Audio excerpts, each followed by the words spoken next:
Eu me lembro que no meu mestrado, eu fiz o mestrado em 94, quando eu estava trabalhando no Alternex. O Alternex foi o primeiro provedor de acesso brasileiro.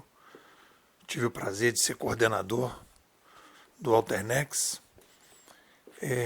lá para trás e fiz o mestrado. O engraçado é que eu levei todos os professores do mestrado e dei aula para eles, explicando o que era a internet, algumas coisas iniciais. E eu tive uma polêmica com a minha orientadora da minha dissertação de mestrado, porque ela queria que eu trabalhasse dentro do autor que ela era apaixonada, etc. Tal, e eu batalhando para trabalhar com Pierre Lévy. Desde essa época que eu já comecei intuitivamente, sem ainda grandes reflexões. Quando eu li o Pierre Lévy, eu falei, cara, esse é o meu padrinho. Também naquela época eu não tinha esse conceito de padrinho. E aí eu vou dar uma sugestão para vocês. Se vocês vão escolher um padrinho conceitual, e vocês devem escolher um padrinho conceitual para começar a iniciar a sua jornada de compreensão, seja a área que você trabalha, você precisa de um padrinho conceitual padronista. Talvez um dos grandes problemas que as pessoas tenham quando escolhem os seus padrinhos, primeiro que as pessoas não têm essa noção que precisa escolher um padrinho. E depois, quando escolhem os padrinhos, escolhem padrinhos percepcionistas. Pessoas que acham coisas. Ah, eu acho isso, eu acho aquilo, eu sinto aquilo, tem essa sacada. Os padronistas são os padrinhos. Os percepcionistas, eles entram como um complemento dos padronistas. Sem um padrão, você não consegue pegar os insights e encaixar os insights. Você fica ali viajando na maionese. Então, desde o primeiro momento, eu falei, o Pierre Lévy é o meu padrinho. Aí você vai falar, mas por que o Pierre Lévy, olhando de fora hoje, né, de 2000 e quase 23 para lá, qual foi a minha intuição, uma boa intuição, de escolher o Pierre Lévy? Porque ele era padronista. O Pierre Lévy traz a ideia, né, de que ele vai pegar as revoluções, ele vai na linha do McLuhan. O padrinho do Pierre Lévy é o McLuhan, e ele vai na ideia de que mudou a mídia, mudou a civilização, mudou a sociedade. Pierre Lévy, o McLuhan falava a sociedade, e o Pierre Lévy já trabalha na civilização. Na verdade, o Pierre Lévy, ele é o Harari que não fez tanto sucesso, diria assim. O Pierre Lévy é o Harari. O Harari é um percepcionista. O Harari vai, naquele livro dele, Sapiens, falar da revolução cognitiva oral, mas não procura padrões. E o Pierre Lévy procura padrões.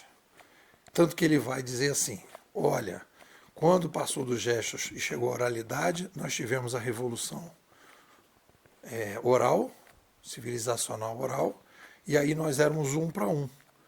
Todo mundo precisava falar, precisava estar presente no tempo e lugar para ver as interações, as cooperações. Com a escrita, você quebrou o tempo e lugar. E aí então ele cria a ideia de um para muitos, porque você criava um texto, colocava aquele registro e aquilo se disseminava, então uma pessoa disseminava a ideia para muita gente. E com a internet veio a ideia do muitos para muitos. Ele percebe, né, a chegada aí da curadoria. Então, no momento que você pega o Pierre Lévy,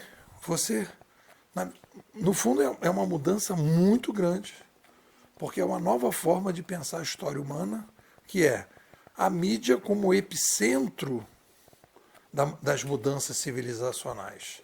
E aí vai fazer todo o sentido. Pegando a Wikipedia, por exemplo, quando as pessoas falam em sociedade moderna, eles conseguem identificar as grandes mudanças que começam a acontecer em 1453, com a queda de Constantinopla. Ou seja, eles percebem a data, acertam na data, mas erram no diagnóstico da causa.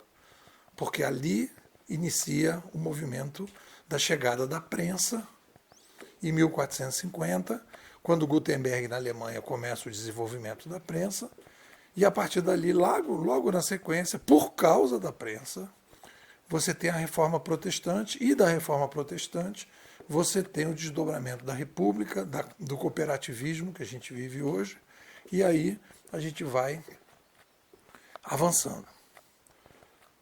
Dito isso, falo desse artigo. Qual é o barato desse artigo? Pegando, né, trabalhando com a visão leviana da civilização humana, né, adotando o motor da história leviano, mudou a mídia, mudou a civilização, que é McLuhaniano também, a gente vai perceber 3 grandes ciclos na sociedade humana. E eu já estou melhorando os padrões. Nós temos o renascimento, quando surge uma nova mídia.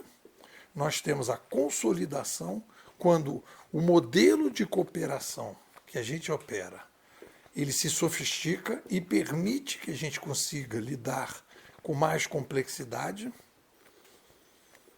porque a gente vai aumentando a população, e depois você entra em crise. Ou seja, o mérito, isso é muito interessante, né? O mérito civilizacional nos leva à crise. Olha que interessante. A crise não vem do demérito, ela vem do mérito.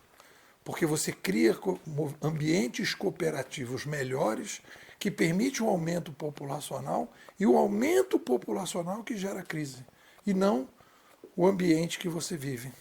Porque você começa a ter mais gente, aquilo fica obsoleto. E aí você tem nesses 3 ciclos, renascimento, consolidação e crise, nós temos uma variação da taxa de inovação. Quando a gente tem o renascimento, como a gente está vivendo agora, o renascimento 2.0, você tem um aumento da taxa de inovação. Na consolidação, a taxa de inovação ela se estabiliza, e na crise ela tende a baixar. Porque a gente vai entrando, vai reduzindo a cooperação e vai diminuindo a taxa de inovação. E aí, então, no renascimento a gente aumenta. Então, como a gente está vivendo um renascimento civilizacional, a gente tem essa demanda exponencial pela inovação, porque a gente está precisando fazer uma revisão na sociedade, precisando criar uma nova civilização mais compatível com o patamar demográfico que nós temos hoje. É isso. Então, essa é a visão geral sobre o atual renascimento e a inovação. O que vocês dizem?